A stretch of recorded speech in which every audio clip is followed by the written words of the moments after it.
Hey guys, it's Jenny. Today it's all about roasted coconut chutney.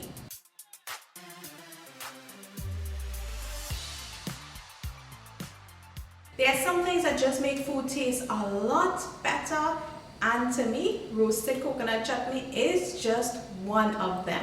Now this spicy condiment goes well with just about anything, in my opinion, but it's especially enjoyed with curries and with stews. So how you gonna go about making it? It's pretty simple actually. So you're going to first start off by getting your hands on one of those coconuts. Now you can get them at the supermarkets, you can get them at the veggie stalls or even at the markets.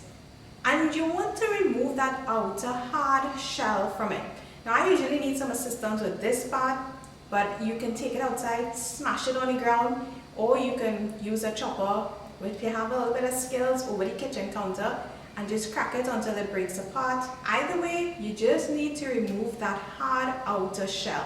So it's called roasted coconut chutney for a reason, because it's actually roasted, of course. So the next thing you're going to be doing is breaking up the coconut into smaller pieces, and you're going to be placing it over some fire and let it roast a bit. Now if you don't have the gas stove like I do, that's totally fine. You can actually put it on your electric stove if you don't have the gas stove. Now I know a lot of you guys will ask where I get that rack that you're seeing that coconut is on. Honestly, I have no idea. I had that for like many years now, but I'm certain you can get it at any store that sells those house appliances, kitchen stuff. I'm sure you can find it there.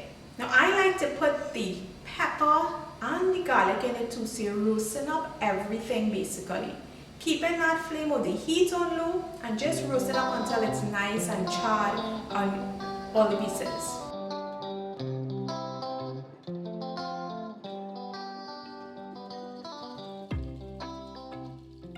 Then y'all won't believe what's the next step.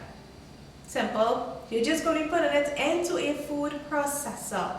You can grate it to it, but nowadays you have your food processor, put it to use. So in goes the coconut and the pepper and the garlic. You could add some shadow beni in here as well. Pulse that until it's nice, fine pieces. Then empty it out into a bowl. Add your salt and your black pepper. Roasted coconut chutney, guys. Pretty simple. So this, like I said, is supposed to be like a spicy condiment. So you're going to taste it, and if you find you need a little more salt or pepper, of course, adjust it.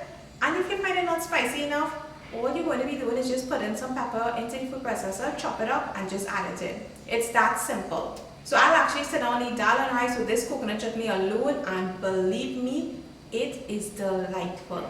So a lot of you guys have been asking how I go about making my coconut chutney. This is the video for you. I do have one up from a while ago where mommy made her version. I'll share that link down below so you guys can check this out. But I like the addition of the pepper to the fire as well to roast up there, and that garlic with the coconut. Fantastic. So hope you guys enjoyed this super short video. I know many of you guys are familiar with the coconut chutney. For those of you who are now joining me and not familiar with this coconut chutney, well, I hope you learned something for sure. So give it a try, add it to your curry dish next time you're making something, and let me know how it goes. Thanks as always for watching, guys. I'll see you on my next video.